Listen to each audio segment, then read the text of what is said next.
Caleb. Suns in 4. Suns in 5. Suns in 6.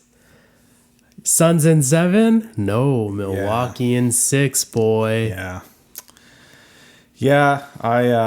You were right. You put out that Instagram story after their Game 3 win. No. Oh, yes, it was Game 3. I thought you were crazy because I didn't think that Phoenix would not only lose this series, but lose in 4 straight. Yeah. And they did. So, my bad. You were right. Yeah, was it Game 5 where Phoenix had a big lead in the first quarter, was it? And you look at that, you're like, okay, Phoenix is going to get this series back. And we kept talking about it throughout. I can't say I was always Team Milwaukee here to start the series, especially after Game 2. You thought it was Phoenix. Like, how could you stop their team play, their passing plays, DeAndre Ayton in the paint? Like, it looked very unstoppable, but Drew Holiday really stepped up on defense.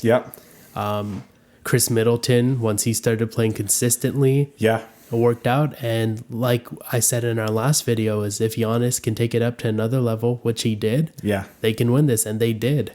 That was arguably the best. His Game 6 performance was arguably the best performance I've seen by anybody ever. Yeah, Giannis really pulled up his pants and showed the league that he's here, and he should be in talks for the best. There were a lot of doubters. Right? Kareem said they'd never do it. Scottie Pippen said he's a very good number 2. Yeah. No, he's the finals MVP. Yeah, I think there really is no debate. Giannis is the greatest player on the planet right now. It's tough, yeah. There's a lot of competition. I personally am not ready to make that claim yet. I want to see healthy LeBron. I want to see KD again. Right? Because KD almost took this team out single-handedly. This Milwaukee team. But again, they learned from their past mistakes, and they really pulled up their pants, got the job done. But I look at Giannis, 2-time MVP, Defensive Player of the Year, now currently NBA champion, Finals MVP. Going into next season, yes. I don't think anyone's better than him right he's now. the best player going into next season. But that doesn't mean for me it's not subject to change. But you're right in saying what you're saying. And here's another hot take. Nobody can make the argument that Chris Paul is a top 5 point guard of all time. He doesn't have a ring. You can't make that argument because that's what he needs. He had a shot. Phoenix was the better team. Phoenix was the better team for the first 2 games and for parts of the next 4. But I mean on paper, arguably they were the better team. They were the deeper team. I think when it came to strength from the top, Milwaukee had, obviously with Giannis, Middleton, and Drew Holiday. I think that's a little bit of a better big 3 than Chris Paul. Devin that's because you have Giannis, right? Yeah, and Giannis just makes that team better from the top end. I don't think you can consider Chris Paul as a top 5 point guard of all time. No disrespect to Chris Paul, but he didn't get the job done. And frankly, after the first 2 games, he did not look like the Chris Paul. Drew Holiday shut him down.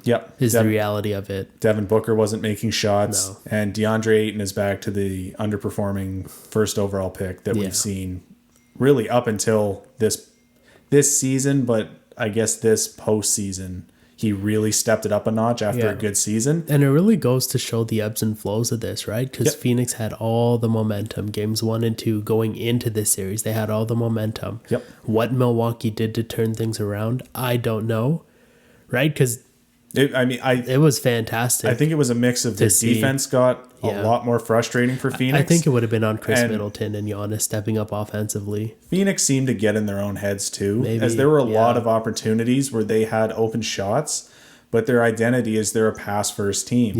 And there was one, I can't remember what game it was, but I was frustrated when I saw Jay Crowder, wide open layup, and he goes to kick it out to the corner and turns the ball over. And it was one of those things where I think they got in their heads. They tried to do too much. They were overthinking the game when they just needed to take a step back and realize, hey, this is a lot more even than we thought, but it's manageable. They could have won if they had limited the turnovers, and that's what killed them. The turnovers, they just looked confused at times, and that can cost you in a close series like this. They thought they won it before they did, and that's what this young team will learn from. I hope they can run it back. I'm not saying they'll win next year's, but they can run it back. They've got the potential to do some more damage. Yep. Now with this experience, you can't replace that because they've learned. You can't. Monte Williams did a good job with this team, Yeah. and I'd like to see what they can do now and in the future. Yep. So hopefully they can run it back. They got to get Chris Paul to do that, but it'll be interesting. Yeah. They're both geared up for an interesting offseason. Yep, for sure. So with that, that'll do it for our NBA Finals review here.